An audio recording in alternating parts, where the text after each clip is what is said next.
먼저 이 지방선거 소식부터 가죠. 오늘이 100일이죠? 네, 오늘이 딱 100일째입니다. 보통은 그 100일 날짜 기사라고도 하는데 이렇게 100일이 남으면 모든 언론이 이 일면으로 보도를 하는데요. 사실은 판세가 약간 기울어진 느낌이 없지 않아서 오늘은 몇몇 언론들만 100일 분석 기사를 내놓긴 했습니다. 예전보다 사실 이제 관심군나 열기가 조금 낮아진 건가요? 네, 그렇기도 하고요. 실제로는 지금 현재의 판세, 오늘 판세 기준으로 판세를 봤을 때는 어쨌거나 여권은 좀 유리한 지형이 아니냐라는 분석들이 좀 나오고 있어서 조금 더 두고 보는 그런 여론이 있는 것 같습니다. 민주당이 어제 간담회도 하고 이제 채비에 들어갔죠, 이제. 네, 민주당 지방선거 기획단장이 조승래 사무총장이거든요. 어제 국회에서 기자간담회 열어서 이렇게 이번 선거를 명명했습니다. 8명 윤석열 키즈 광역단체장 이렇게 명명을 하고, 그리고 대한민국을 대표하는 두 도시 무능한 시장. 이렇게 명명해서 서울 부산 아닌가요? 그게? 네, 맞습니다. 이렇게 명명해서 이 10곳을 합쳐서 10곳이죠. 10곳을 탈환하는 것이 가장 큰 목표다. 탈환하거나 지키는 것이 가장 큰 목표다. 이렇게 이야기를 했습니다. 그러면 지금 현재 있는 그 국민의힘 단체장 지역들, 네, 10곳이요. 충청, 뭐 PK, 뭐 이쪽을 PK, 다 TK 포함해서요. 강원까지 그렇죠. 포함입니다. 그리고 이제 5개 광역단체장은 유지하겠다. 그렇게 되면은요, 전국적으로 지도를 놓고 봤을 때는 국민의힘이 지금 현재 유리하다고 판단하고 있는 TK 지역, 대구 경북 지역의 유일한 지방자치단체장을 보유하게 되는 거거든요. 고립시키겠다 이런 전략으로 보입니다. 그 아마 2018년 지방선거 때. 예, 맞습니다. 그때가 이제 TK 두 군데만, 그러니까 그때는 국민의힘이 아니었죠. 그 국민의힘 그 계열정당이 그 두 군데만 얻었었고, 제주도는 무소속이었는데 그때 원희룡, 맞습니다. 그랬던 적이 있었던 거죠. 국민의힘 같은 경우에는 어제 이제 국민의힘도 입장을 내놨습니다. 100일이니까요. 이렇게 이야기를 합니다. 서울과 보수 텃밭인 영남을 중심으로 5곳 플러스 알파 이렇게 이야기는 했습니다. 그런데 내놓은 메시지가 기자들 사이에서 조금 화제가 됐습니다. 어떤 메시지 내놨냐면요. 부동산 정책 등 이재명 정부의 실정을 부각하겠다. 그리고 청년 등 새 얼굴을 개발해서 생활 밀착형 공약을 선보이면 해볼 만하다. 이렇게 얘기를 했는데 사실 이것과 관련돼서 조금 드릴 말씀이 좀 있습니다. 오늘 아침에 방금 나온 여론조사인데요. 그 이재명 대통령 지지율이 58.2%로 4주 연속 상승이고요.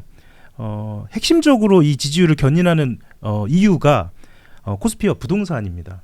그래서 여론은 지금 부동산을 오히려 부동산 정책 때문에 지지하는 이런 여론인데 다주택자가 많지 않거든요. 예, 예전 같으면 이 부동산 정책이 드라이브 걸리는 것만으로도 사실 민주당 쪽에서는 부담이었거든요. 근데 이번 양상을 보면 다주택자 대출 규제 등 부동산 정상화가 전반적으로 여론에는 긍정적인 영향을 미치는 것 같습니다. 그래서 오히려 부동산 정책이 이제 긍정적으로 여론을 형성해 가는 거예요. 그럼에도 불구하고 국민의힘은 부동산 정책이 현재 실정이다라고 보고 있으니까 이건 또 여론의 심판을 또 받지 않겠느냐, 그렇게 분석이 나옵니다. 어떻게 보세요, 강 변호사님? 제가 이제 도대체 장동혁 대표 전략이 뭘까 뭐 이런 얘기를 하다가 이제 이 얘기를 하더라고요. 여전히 윤호개인 세력들이 적지 않은 세력화가 돼 있기 때문에 이거 버릴 수는 없어서 다 끌어안아야 된다. 그럼 선거 어떻게 이길 거냐? 지금 일단 끌어안고 이제 한 4월, 5월 선거 임박했을 때 부동산 지금 실책으로 인한 부작용들이 많이 드러날 거다. 그래서 부작용을 집중 부각시켜가지고 서울 정도는 탈환할 수도 있다. 그래서 민주당이 잘못하고 대통령이 잘못하는 것만 찝어내면은 숙문승산 있고 그때 살짝 중도를 앓는 이야기 하면 돼. 이런 이야기를 하시더라고요. 진짜 실화예요, 실화. 그래서 제가 이게 그 정책이 잘못되기를 바라는구나, 고사를 아예 지내는구나, 뭐 이 생각이 1번 있었고, 그럼 너네들은 도대체 당신들은 부동산 정책에 대한 비전이 뭔지 뭐 아무것도 없는 거고요, 못하기만 바라고 있다. 그래서 제가 보기에는 중도를 외연을 확장하고 반성하는 목소리 내는 것이 늦으면 늦을수록 저는 효과가 떨어진다고 보거든요. 진정성이 하나도 없잖아요. 이미 내긴 늦은 거 아닌가요? 그렇죠. 게다가 이제 서정욱 변호사하고 이야기를 나눠보니까 그렇게 했다가는 표가 더 떨어진다는 거예요. 그렇죠. 이 남은 표까지도.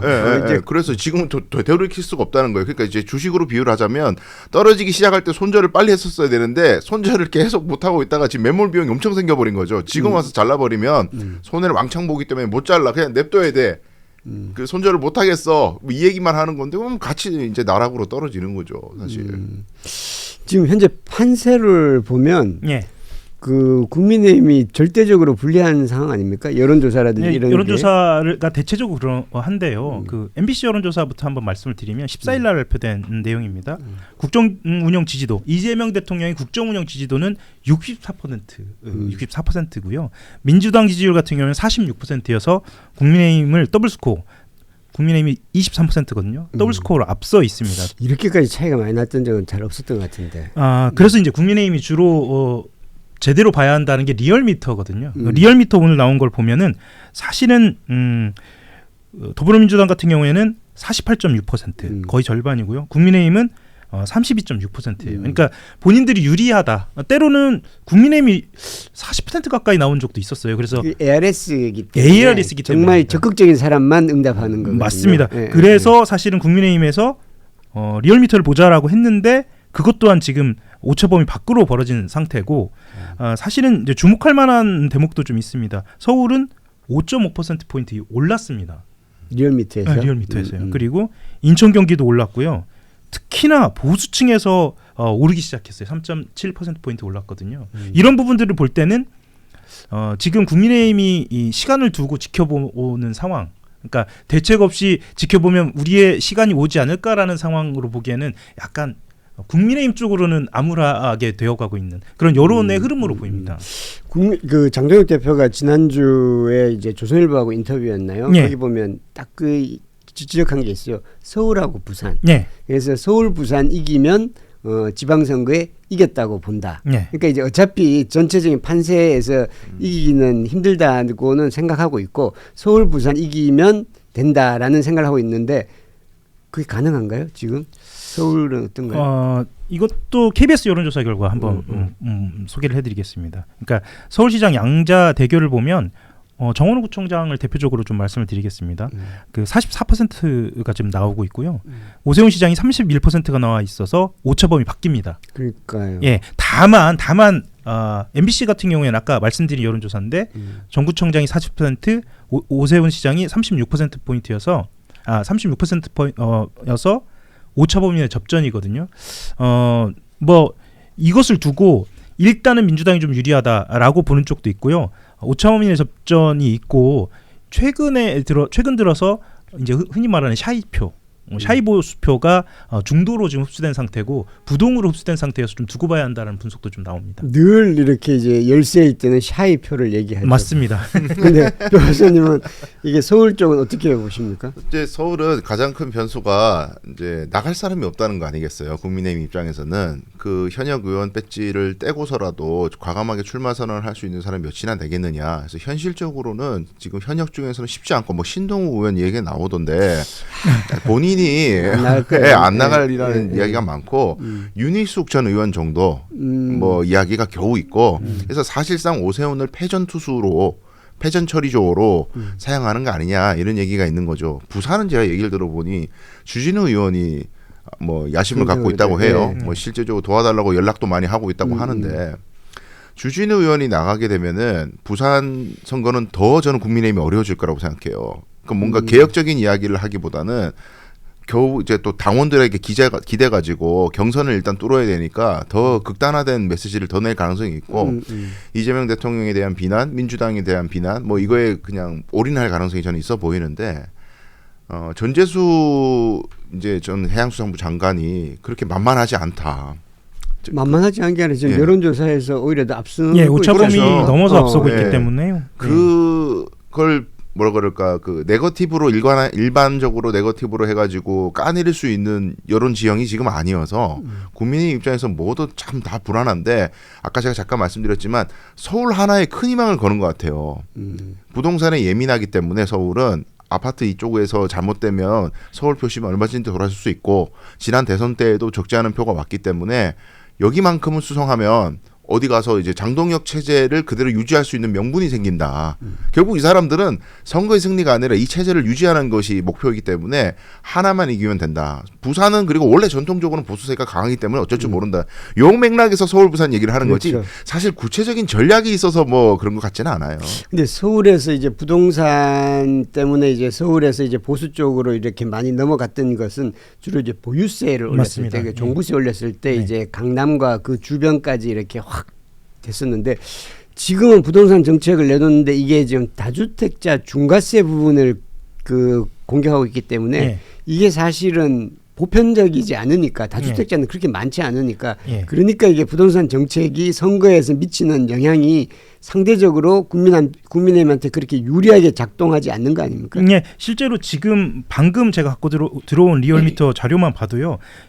설에 아마 기억하시겠지만 부동산에 대한 민심을 둘러싸 일종의 대전, 그러니까 대격돌이 있지 않았습니까? 그러니까 이재명 대통령이 직접적으로 메시지를 내고 장동혁 대표가 거기에 이제 참전을 하게 된 모양새였는데 이런 대전의 결과가 나온 겁니다. 뭐냐면 서울에서 12.2% 포인트가 더불어민주당이 올랐어요. 예, 이런 상황으로 봤을 때는 사실은 이 분석표를 아마 국민의힘도 더불어민주당도 저처럼 들고 있을 텐데 굉장히 위기감을 느끼지 않을까 싶습니다. 그리고 특히나 고연령층 70대 이상도 거의 10%포인트 가까이 올랐거든요. 이거는 지지율이 대폭 반등했다라고 리얼미터에서도 분석하고 있으니 크게 국민으로서는 좀 위기감을 느낄 만한 신호인 것 같습니다. 근데 서울의 경우에는 지금 현재 오세훈 시장이 후보가 되기는 될까요? 네, 대항마가 없어서 어부지리로 될 가능성이 있는 거죠. 나경원 의원도 생각이 없다고 하는 이야기 많이 들리더라고요. 아, 나경원 의원 안 나올 것 같아요. 네, 네. 그러니까요. 지금 대항마가 없다 보니까 견성 상대방이 만약에 진짜 윤희숙 전 의원밖에 없다면은 승리 가능성이 높아지겠죠. 근데 이제 국민의힘 장동혁 대표는 특히 이제 이 윤호개인 쪽에서는 오세훈을 제거, 다음 순서는 오세훈이다 이런 거였잖아요. 맞습니다. 실제로 박형준 부산시장도 날리고 싶어하고 다 날리고 싶어하는데 근데 그 저희는 승리를 위한 게 아니고 그런 사람들을 다 날리고 난 다음에 우리 쪽 사람을 심으면 뭐 지금 청년공천 얘기 되게 열심히 하잖아요. 네. 네. 이정현 그분이 무슨 저기 과거에 그 국가재건최고회의 의장처럼 박정희처럼 막 옷 입고 나와가지고 야상 입고. 구학을 일소하겠다고 막.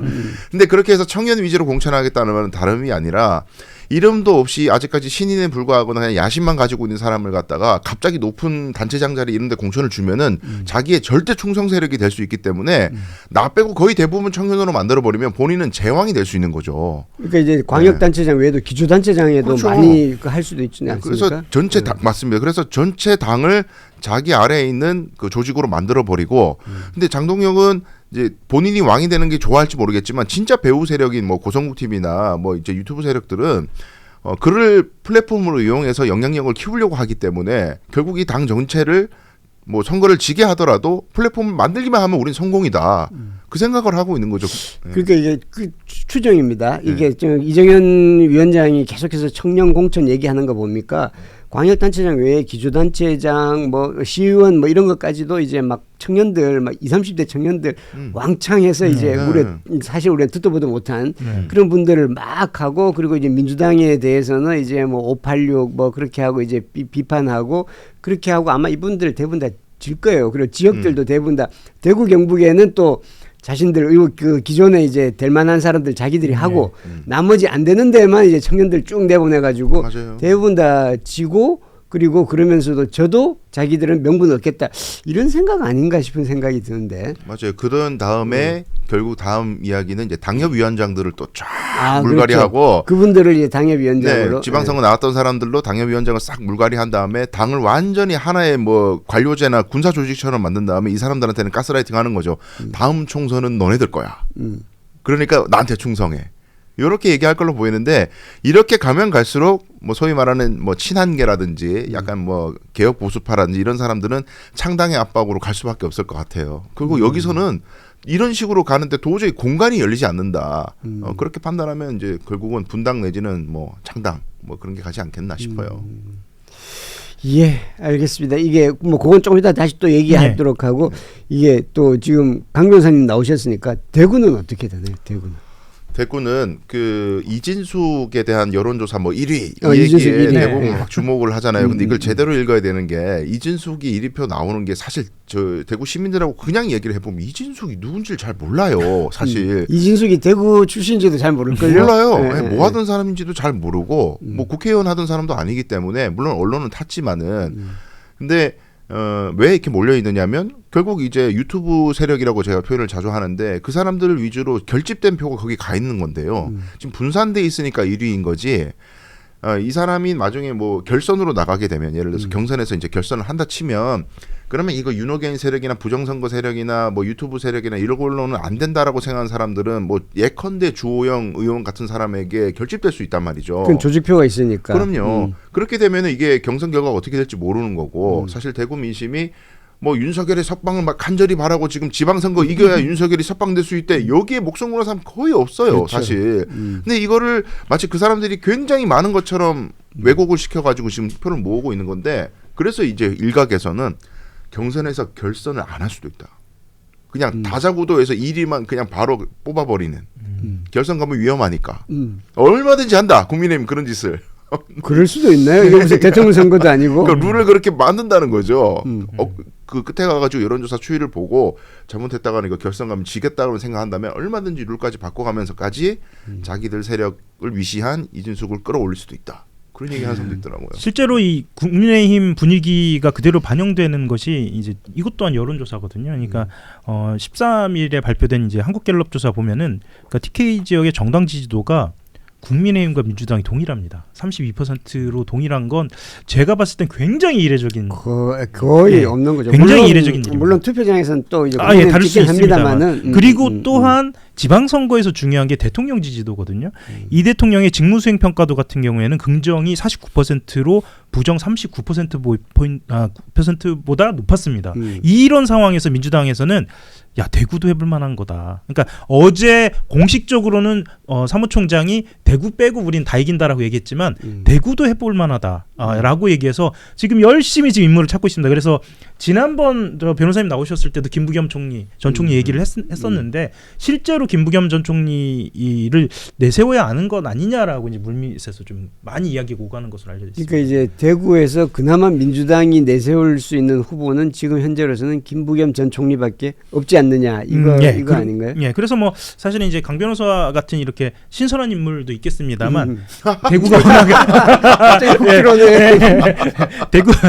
대구가 워낙 또 보수적이고 이력을 굉장히 중시하는 그렇죠. 뭐 그것에 대해서 뭐 그렇죠. 이렇다 저렇다 평가할 것은 아닙니다. 그러니까 그런 전통적인 그런 선호도가 있기 때문에 김부겸 총리에 대한 그런 일단 경북고 나왔고 경북고 나왔고 총리 출신 아닙니까? 서울대 나왔고 네네. 그리고 이제 또 총리 출신이고 또 그리고 굉장히 중요하게 생각하거든요. 대구 쪽에서는 중요합니다. 그렇게 되면 해볼 만하다. 라는 좀 분위기입니다. 근데 이게 나와달라고 계속 요청을 하는데 왜 본인은 지금까지 이렇게 아무런 입장이 없는지 잘 안 이해가 안 나온다고 돼요. 했죠. 안 나온다고 했죠. 지금까지는. 그게 오히려 몸값을 올려가지고 이렇게 제발 와주세요. 삼고초려의 그림을 만들려고 하시는 건지 아니 지금쯤 되면은 승산을 떠나가지고 사실은 이게 의미가 있는 거잖아요. 당락이 중요한 게 아니라 판을 한번 바꿔보는 시금석이 될 수 있는 거잖아요. 대구 경북도 달라질 수 있고 이번에 득표율이 완전히 다르더라 가거라. 그렇게 해서 흐름을 만들 수 있는 계기고 그게 제가 보기엔 유일한 변수인데 그래도 역사적 사명감을 가지시고 이게 당락을 떠나서 한번 덤벼주셔야 변화를 만들 수 있는데 지금까지의 모습은 조금 약간 저는 좀 실망스러운 면이 있어요. 이게 뭐, 하여튼 조직을 뭐 복원한다 뭐 이런 차원에서 고민하시는지 잘 모르겠어요. 과거에 또 이제 떠나실 때 대구를 떠나실 때 안 좋게 생각하시는 민주당 내에서는 그런 분들도 많이 계시고 하다 보니까 그런 게 고민거리인지 모르겠지만 결국 시민들의 표를 받는 게 더 중요한 거지 뭐 조직이야 시민들한테 인기가 많아지면 금방 복원되는 거고 다른 작업을 할 필요가 없을 것 같은데 잘 모르겠습니다. 근데 이제 김부겸 전 총리는 이전에 대표 나오고 할 때도 이제 계속 이제 조금 주저 많이 했었죠. 예, 그러니까 김부겸 총리가 여러 장점이 있지만 가장 결정적으로 그 여론에서 좋지 않은 평가가 항상 결정이 한 발 늦다. 과도하게 신중한 측면이 좀 있죠. 신중하다는 표현은 좀 좋은 편인 것도 같기도 하고요. 정말 너무 늦다. 그런 아쉬움이 이제 그것이 또한 어떤 본인이 갖고 있는 특유의 어떤 보수성을 대표하는 것이기도 해요. 그래서도 대구에서도 좀 지지하는 측면도 있고. 또 어떤 분들은 그분들 그런 점을 좋게 보는 분들도 있더라고요. 그러니까 어떻게 보면 이제 정치인은 이게 그 권력욕이 있어야 되는데 그 점에 있어서는 약간 한 발 뒤로 물러나 있는 것 같은. 그리고 개별적으로 만나봐도 몇 년 전에도 야, 내가 내일 모레 70인데 뭐 이런 얘기하고 이젠 좀 젊은 사람이 나야지라고 이제 이런 쪽으로 그런 이야기를 많이 하곤 했는데 네, 그런 얘기를 하면 이제 박지원 대표한테는 큰일 납니다. 그분은 이제 내일 모레 90입니다. 90. 아니 예. 박지원 전 대표가 이제 오늘 어느 방송에 나왔는데 예. 김부겸 전 총리 계속해서 좀 고사하고 있지 않느냐라고 했더니 계속 설득해야죠. 그럼요. 계속 설득해야죠. 그리고 나와야죠. 예. 라고 그렇게 얘기를 하더라고요. 뭐 그래서 그건 좀 더 두고 봐야 될 것 같아요. 진짜. 예. 그러니까 대구가 사실은 이제 김부겸 총리 등해서 민주당에서 적절한 후보만 내주면 판이 커질 수 있거든요. 이제 좀 이따 한동훈 대표나 조국 대표 이야기를 하겠지만 대구가 판이 커질 수 있는 상황이기 때문에 뭐 이 후보를 내는 것부터 시작해서 네. 민주당이 좀 판을 주도할 수 있는 상황인 아니 것 뭐 같습니다. 대구에서는 설령 진다 하더라도 진다 하더라도요. 그 한 40% 뭐 이렇게 나오게 되면 아 민주당도 아 이제 여기서도 이제 우리가 포기하지 말아야 됐다라고 해서 다시 한번 생각할 수 있고 그리고 대구 시민들이 아 이게 우리가 여기가 만년 그건 아니구나 우리도 그렇죠. 할 수 있구나라는 생각을 불어넣어줄 수 있고 국민의힘도 긴장하게 되고 여러모로 사실은 뭐 이기고 지고의 문제가 아닌 것 같아요. 네, 그래서 이제 강 변호사님도 얼굴도 굉장히 이제 그 밝게 상기도에 계시지만 네. 그러니까 이런 새로운 바람을 또 일으킬 수 있는 여러 가지 역할을 또 하시면 제가요? 네. 요즘 방송도 많이 하시고 방송만 열심히 아, 하겠습니다. 예.